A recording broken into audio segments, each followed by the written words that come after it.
चलिए जानते हैं बिहार की 25 बड़ी खबरों को सिर्फ 10 मिनट में। तो आगे बढ़ने से पहले वीडियो को लाइक और चैनल को सब्सक्राइब जरूर कर दें।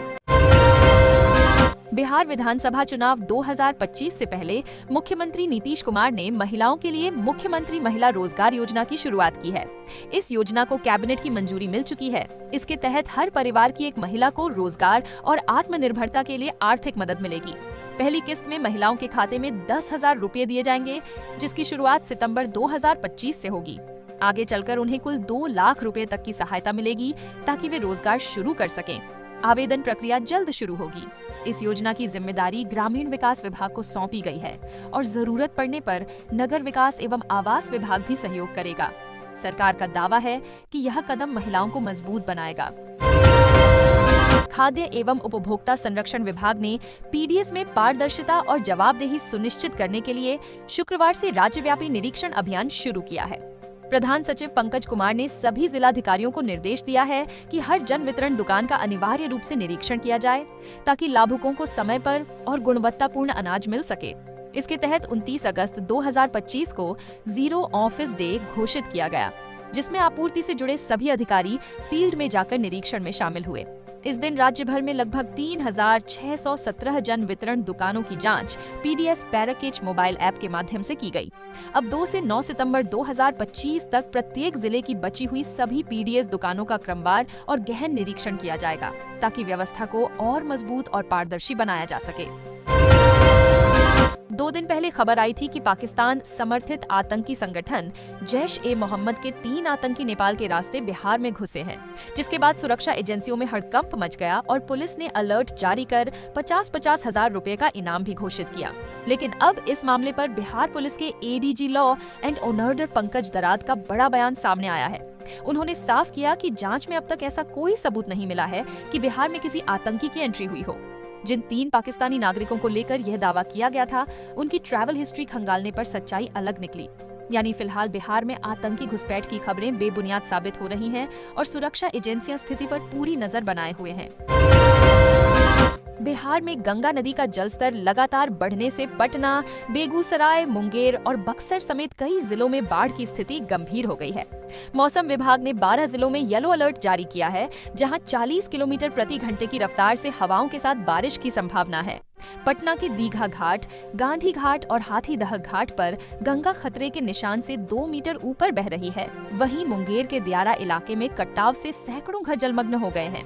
आरा में 1-2 मंजिला स्कूल नदी में समा गया और बक्सर में कर्मनाशा नदी का पानी स्टेट हाईवे पर आ गया है। यह हाल नेपाल से आने वाले अतिरिक्त पानी और लगातार बारिश का नतीजा है, जिससे 12 से 16 लाख लोग प्रभावित हुए हैं। मौसम विभाग ने अनुमान जताया है कि 1 सितंबर से मानसून फिर सक्रिय होगा और कई जिलों में भारी बारिश का दौर लौट सकता है।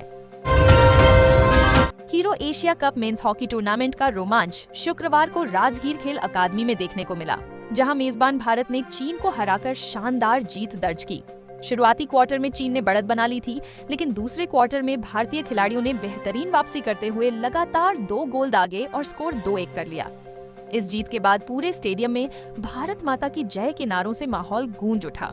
इस खास मुकाबले को देखने मुख्यमंत्री नीतीश कुमार भी पहुंचे और खिलाड़ियों का उत्साह बढ़ाया। उन्होंने कहा कि ऐसे अंतर्राष्ट्रीय आयोजन बिहार के लिए गर्व का क्षण है और इससे खेलों को नई दिशा मिलेगी।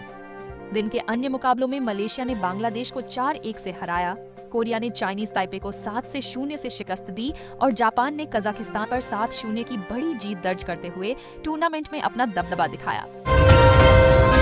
बिहार के उप मुख्यमंत्री सम्राट चौधरी ने जानकारी दी है कि प्रधानमंत्री नरेंद्र मोदी 15 सितंबर को पूर्णिया एयरपोर्ट का उद्घाटन करेंगे। इसके बाद यहां से कई शहरों के लिए हवाई सेवाएं शुरू की जाएंगी। उन्होंने बताया कि पीएम के उद्घाटन के तुरंत बाद यात्रियों की सहूलियत के लिए फ्लाइट टिकट की बुकिंग भी शुरू कर दी जाएगी। इसके लिए एयरपोर्ट अथॉरिटी ऑफ इंडिया को सभी जरूरी तैयारियां पूरी करने के निर्देश दिए गए हैं। इस एयरपोर्ट के शुरू होने से न सिर्फ पूर्णिया बल्कि आसपास के जिलों के लोगों को भी सीधी हवाई यात्रा की सुविधा मिलेगी और क्षेत्र के विकास को नई गति मिलेगी। सरकार का मानना है कि यह कदम उत्तर बिहार की कनेक्टिविटी को और मजबूत करेगा। बिहार के दरभंगा में महागठबंधन की वोटर अधिकार यात्रा के दौरान प्रधानमंत्री नरेंद्र मोदी के खिलाफ अमर्यादित टिप्पणी करने वाले युवक को पुलिस ने गिरफ्तार कर लिया है। भाजपा जिला अध्यक्ष आदित्य नारायण झा ने इस मामले में सिमरी थाना में आवेदन दिया था। गिरफ्तार युवक की पहचान सिंहवाड़ा थाना क्षेत्र के भोपुरा गांव निवासी 20 वर्षीय मोहम्मद रिजवी उर्फ रजा के रूप में हुई है। घटना बिठौली चौक पर कांग्रेस की यात्रा के दौरान हुई थी। शिकायत मिलते ही पुलिस ने तुरंत कार्रवाई की और गुरुवार देर रात उसके गांव में छापेमारी कर उसे पकड़ लिया। इस बीच भाजपा जिला अध्यक्ष ने महागठबंधन के नेता मोहम्मद नौसाद सहित अन्य पर भी आवेदन दिया है। पुलिस मामले की जांच कर रही है और आगे की कानूनी कार्रवाई की जा रही है। बिहार कर्मचारी चयन आयोग ने ऑफिस अटेंडेंट के पदों पर भर्ती के लिए आधिकारिक अधिसूचना जारी की है। इस भर्ती के तहत राज्य के विभिन्न विभागों और कार्यालयों में कुल 3,727 पदों पर नियुक्ति की जाएगी। सरकारी नौकरी का सपना देख रहे इच्छुक उम्मीदवार अब ऑनलाइन माध्यम से आवेदन कर सकते हैं। आवेदन प्रक्रिया शुरू हो चुकी है और अंतिम तिथि 26 सितंबर 2025 तय की गई है। उम्मीदवारों को सलाह दी गई है कि वे समय रहते बीपीएससी की आधिकारिक वेबसाइट पर जाकर आवेदन पूरा करें। यह अवसर उन युवाओं के लिए खास है जो बिहार में सरकारी नौकरी करना चाहते हैं। आयोग ने स्पष्ट किया है कि चयन प्रक्रिया नियमों के तहत पारदर्शी तरीके से पूरी की जाएगी और सफल अभ्यर्थियों को संबंधित विभागों में नियुक्ति मिलेगी। बिहार पुलिस कर्मियों को अब ड्यूटी के दौरान दुर्घटना में मौत की स्थिति में बड़ा बीमा लाभ मिलेगा। पुलिस विभाग ने बैंक ऑफ बड़ौदा के सहयोग से सभी रैंक के कर्मियों के लिए विशेष वेतन पैकेज लागू किया है। इस पैकेज के तहत ड्यूटी के दौरान हादसे या शहादत की स्थिति में पुलिसकर्मी के परिवार को सीधे 1,50,00,000 रुपए का बीमा लाभ दिया जाएगा। एडीजी, बजट, अपील एवं कल्याण डॉ कमल किशोर सिंह ने प्रेस वार्ता में बताया कि यह व्यवस्था पुलिस कर्मियों और उनके परिवारों की सुरक्षा को ध्यान में रखकर की गई है। उन्होंने उदाहरण देते हुए कहा कि पटना के अटल पथ पर वाहन जांच के दौरान एक महिला सिपाही की मौत हुई थी और नई सुविधा लागू होने के बाद वह इस लाभ को पाने वाली पहली पुलिसकर्मी होंगी। बिहार में ओवरलोड वाहनों, खासकर ऑटो और बसों पर सख्त कार्रवाई की जाएगी। एडीजी ट्रैफिक सुधांशु कुमार ने बताया कि ओवरलोडिंग से दुर्घटना होने पर वाहन मालिक और चालक पर बीएनएस की धारा 105 समेत अन्य धाराओं के तहत केस दर्ज होगा, जिसमें न्यूनतम 10 साल की सजा है। पटना जैसे शहरों में जाम रोकने के लिए चौक चौराहों से 50 मीटर आगे पीछे ही ऑटो खड़े करने का नियम लागू होगा। नाबालिग चालक पकड़े जाने पर भी सख्त कार्रवाई होगी। मालवाहक ऑटो पर व्यक्ति ढोने और ई रिक्शा से बच्चों को ले जाने पर प्रतिबंध है। फिलहाल ऑटो चालकों को समझाया जा रहा है, लेकिन नियम तोड़ने पर कठोर कार्रवाई होगी। आम जनता से अपील की गई है कि ओवरलोड वाहनों पर न बैठें और गलत वाहन चलाने वालों का विरोध करें। साथ ही स्कूलों में ट्रैफिक नियमों की जानकारी दी जाएगी। बिहार विधानसभा चुनाव से पहले करीब 3 लाख मतदाता वोटर लिस्ट से बाहर हो सकते हैं। चुनाव आयोग ने ऐसे लोगों को नोटिस भेजना शुरू कर दिया है जिन्होंने विशेष गहन पुनरीक्षण एसआईआर के दौरान जरूरी दस्तावेज जमा नहीं किए।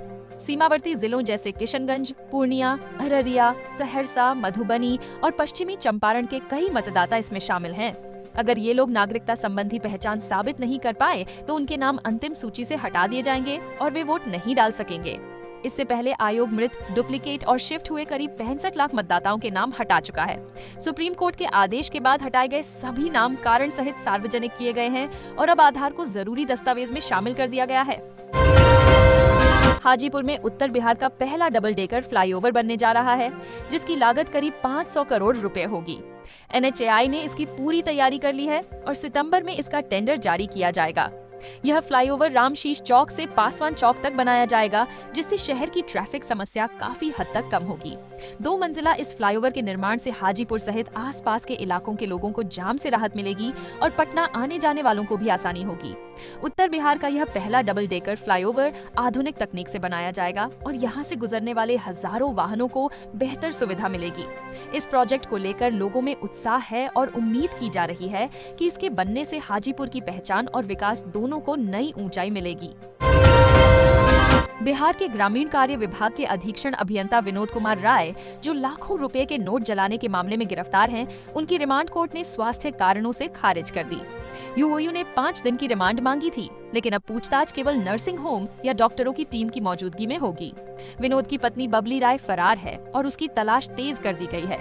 यूयू ने उसकी गिरफ्तारी के लिए कोर्ट से वारंट की मांग की है। बबली पर भारतीय मुद्रा जलाने और पुलिस कार्य में बाधा डालने का आरोप है। वहीं आय से अधिक संपत्ति मामले में गिरफ्तार विनोद की तबीयत बिगड़ने पर अस्पताल में भर्ती कराया गया। हालांकि शुरुआती जांच में उनकी रिपोर्ट सामान्य बताई गई है। बिहार में अब ओला उबर की तरह बाइक टैक्सी सेवा शुरू होने जा रही है। परिवहन विभाग और कंपनियों के बीच बातचीत अंतिम चरण में है और सितंबर के दूसरे हफ्ते तक एग्रीमेंट हो सकता है। शुरुआत में हर जिले में करीब 2000 बाइक टैक्सी चलेंगी और 76,000 बाइकों को परमिट दिया जाएगा। रोजाना लगभग 4 लाख लोग इस सेवा का लाभ उठा पाएंगे। इसका इस्तेमाल यात्री ढुलाई और डिलीवरी दोनों कामों के लिए होगा और बाद में इसे प्रखंड स्तर तक बढ़ाया जाएगा। विभाग का कहना है कि इससे लोगों को सस्ती और तेज सुविधा मिलेगी और युवाओं को रोजगार मिलेगा। साथ ही कैब कंपनियों को ड्राइवरों को ट्रेनिंग देनी होगी और शिकायत पर कार्रवाई करनी होगी। 1 सितंबर से चांदी के आभूषणों पर भी अब 6 डिजिट का hallmark unique ID HUID code अनिवार्य हो जाएगा, जिससे उसकी शुद्धता और जांच केंद्र की पूरी जानकारी मिलेगी। पहले चांदी पर हॉलमार्किंग होती थी, लेकिन उसमें यह कोड नहीं होता था। सरकार का यह कदम त्योहारों से पहले ग्राहकों के लिए बड़ी राहत माना जा रहा है, क्योंकि इससे मिलावट और नकली आभूषणों की बिक्री पर रोक लगेगी। चांदी की शुद्धता के लिए 800, 835, 900, 925 और 970 समेत 6 ग्रेड तय किए गए हैं। हर हॉलमार्क वाले आभूषण पर BIS का लोगो, शुद्धता का अंक और पंजीकरण नंबर अंकित रहेगा। हालांकि इससे कीमतें थोड़ी बढ़ सकती हैं। जैसे जो पायल पहले 800 रुपए की मिलती थी, वह अब लगभग 1000 रुपए से ऊपर की होगी। पूरे बिहार में अभी केवल पटना में 2 हॉलमार्किंग सेंटर हैं, लेकिन लागत घटने और नियम अनिवार्य होने के बाद इनकी संख्या बढ़ने की संभावना है।